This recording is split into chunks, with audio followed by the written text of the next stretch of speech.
Bible said, Peter.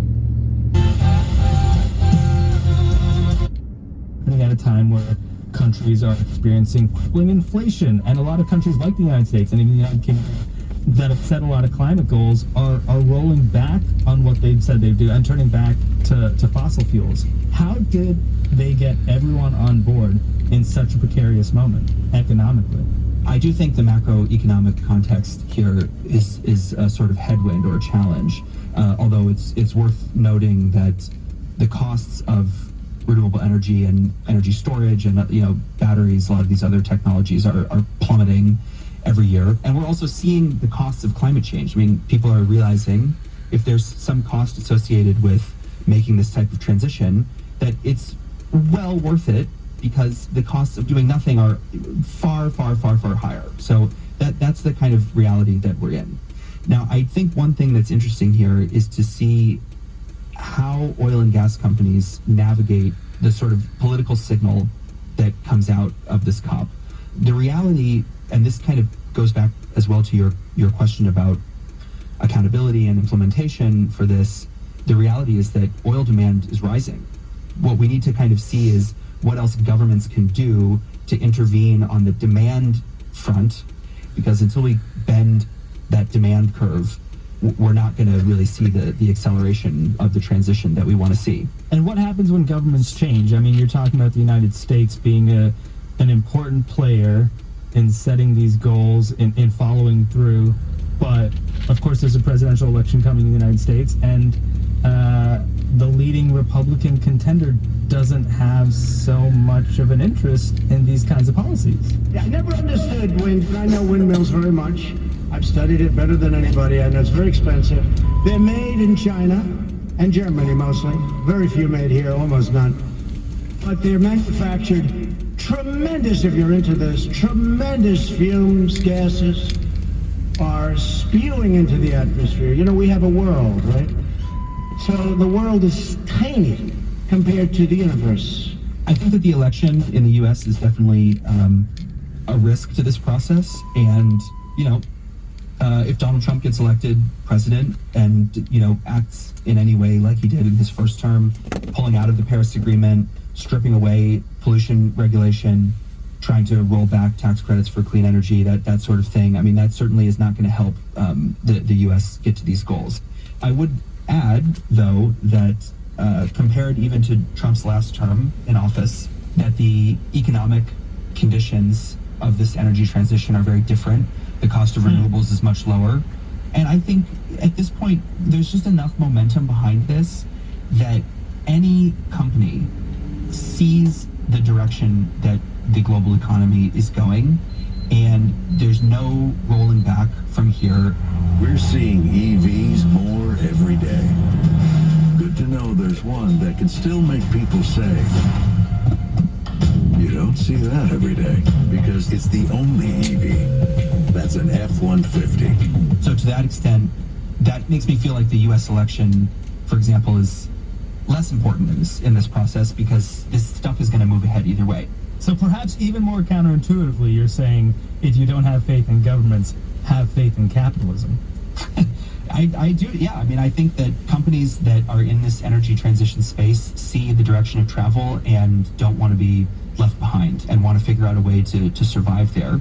And I think one thing you're going to potentially see as a result of that, which, may be also challenging for the climate politics, is that there could be some more kind of energy price volatility in the near term. I mean, there's going to be some bumps along the road in all of this still going forward.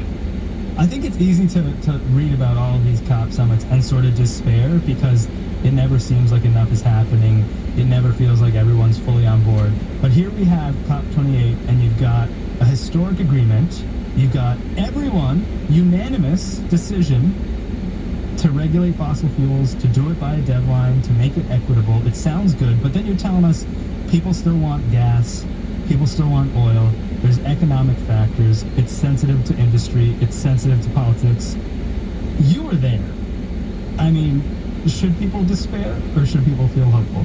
Well, I've been covering climate change for almost 15 years, so this question looms large over my life as a climate journalist. I think that people should feel hopeful, honestly. That is not to say that there are not challenges ahead or that there are not climate impacts ahead, because there definitely are, and we have not seen the worst of this. It's going to get worse from here. That is unavoidable. So that is scary, and that's the world that we live in. But I do think that there is momentum building around the transition and the solutions that are needed. We have it within our ability as a kind of global society or global economy to take actions that really have a dramatic impact on what the future is going to look like. And we can do those things, and we're doing some of them now. So I do take hope from that. Tim McDonald, hopeful. He's awaiting your angry emails and tweets at Semaphore. This is Today Explained from Vox. Our show was produced by Isabel Angel and Victoria Chamberlain. We were edited by Miranda Kennedy, fact-checked by Laura Bullard, and mixed by David Herman. We'll have more for you tomorrow.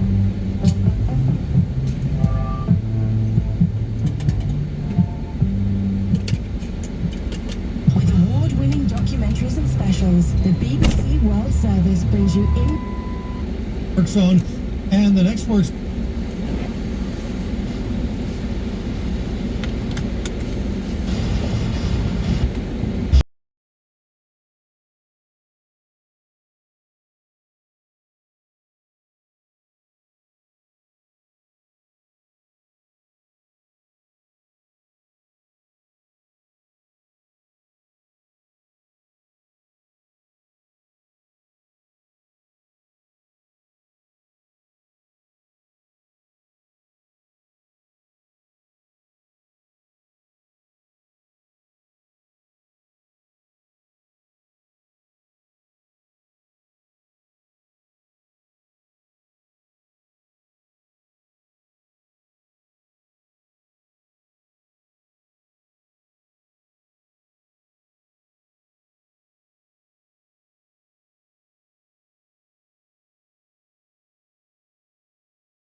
like you reached your holiday limit?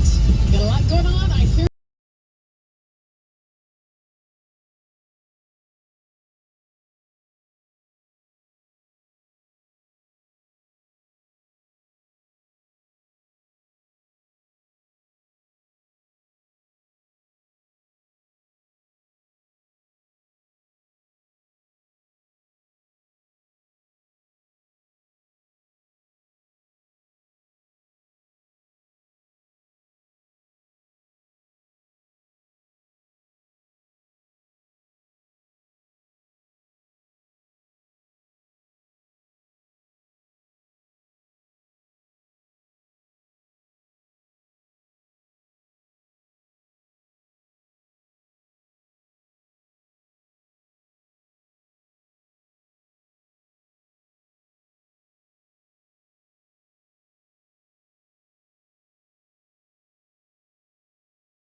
Lots and lots. Yeah, lots and lots of fun. I made you a video. I don't know if you posted it or not. I'm up to 23,000 subscribers. Wow. I don't know why, but I am. Hey, you're badass. Thank you. Okay. First one,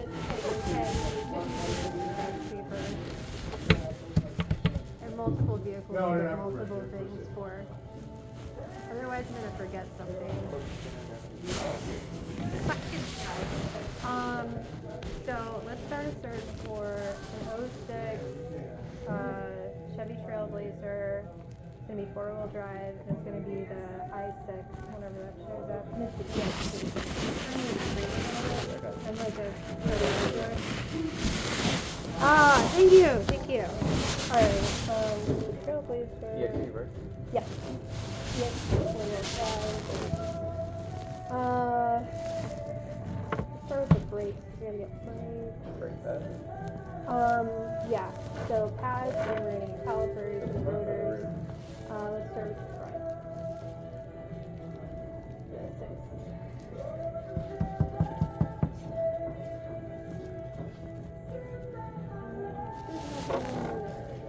Ceramic, and like lifetime warranty. She used the Duralast Gold one. Duralast Gold. I bought another Trailblazer. Did you? Why do you buy another one of those daggone things? Because mine has 170,000 miles. So? And I don't let my husband drive it. Ah. So now he has, it's 3 years newer and it has 160,000 miles and it has 4-wheel drive and it's fancier than mine. But I gotta do a bunch of stuff on it to make it all happy. $2,000. How much? $2,000. You gotta get tags and stuff. Well, Yours has got. I'm still rolling. 370, almost 378. You're a 3. I didn't know you were 3. 378. Congrats. Sorry. Well, the Sequoia and they're legendary. So when the Trailblazers, that's why they brought them back. Well, the new ones aren't the old ones. The new ones are neutered. And I tried to like push my husband in that direction. He's like, I'm not driving that. He's like, I'm not doing it. Yeah. Yeah, unless it's a body, I don't like unit body, body on frame, truck chassis, I'm cool. Matter of fact, I had to get mine through emissions, so I put the 2 new cats on there and we can change out the muffler, but we're good now. I put a performance exhaust. The 370s. My Trailblazers are yet there. It's gonna get to like 550. Hey, if you have anything to say about it, it'd be 500,000. Yeah. If you have anything to say about it. Yeah. How's it roll? Calipers.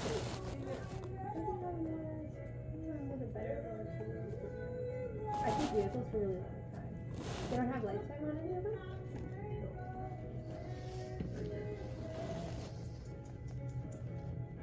Alright, what's the other 3R price? Or is it somewhere this is on? Okay, let's go with that one. Yep, so grab 2 of those. And then we need calipers. These are the brakes.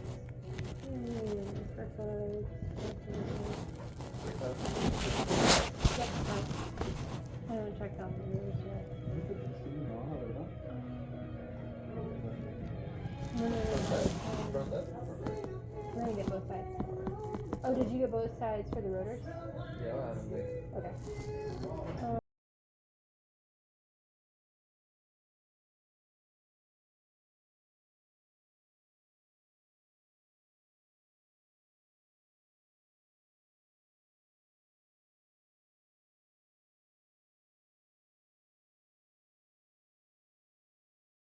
Then you transfer for it. Filter. Yes, Regina. I think I did watch a video with mine. Hold on. Hold up, I got you on speaker. Hold I on. need 6 of them. Yeah, I think that's what I grabbed for my Trailblazer. Yes, Regina. Trans filter. I don't know if it's going to be the deep one or the shallow one. I have not checked it out, so I'll have to grab both of them and return whichever one I have. Came in already for that. I have a 03. Yeah, you came in for the transition filter. On mine. That was the first time. But now I know. Yeah, you took both of them. Yeah, I took both of them. I haven't done it yet. So this weekend, he's taking tomorrow off, so he can be out with the children. I'm going to work on the truck while weekend. So both of them, the shallow one and the deep one. It's so stupid too, because like visually you don't know until you open it. And transition fluid, I'll grab out there. So we're gonna grab the brakes. Oh, we already did the spark plug, filter. And the oil filter tells you the oil tank, so gotta run the oil, and then oil filter.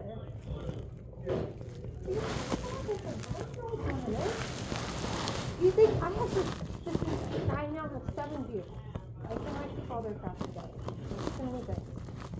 Oh, I said you get the high mileage. If I get the high mileage, we'll see better. How many? Five? Well, I was just sending congratulatory. I feel like it's that was extra when I have in garage for 7. Again, I don't know. So you want the small one? Probably, yeah, let's do that. Oh, I normally get, different color bag. It's the wrong bag, it's that CP stuff. Sorry, I thought you were looking for the filter and get registered, because I also have to do work on other.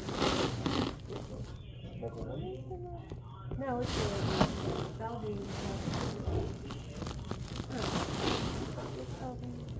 it is about So you want one of those and two of the small ones? Yep.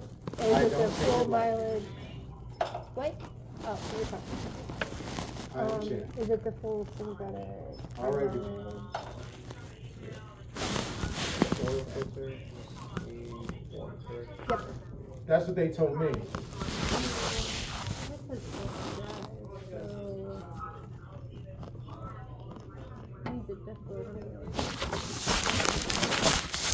The rest? yeah.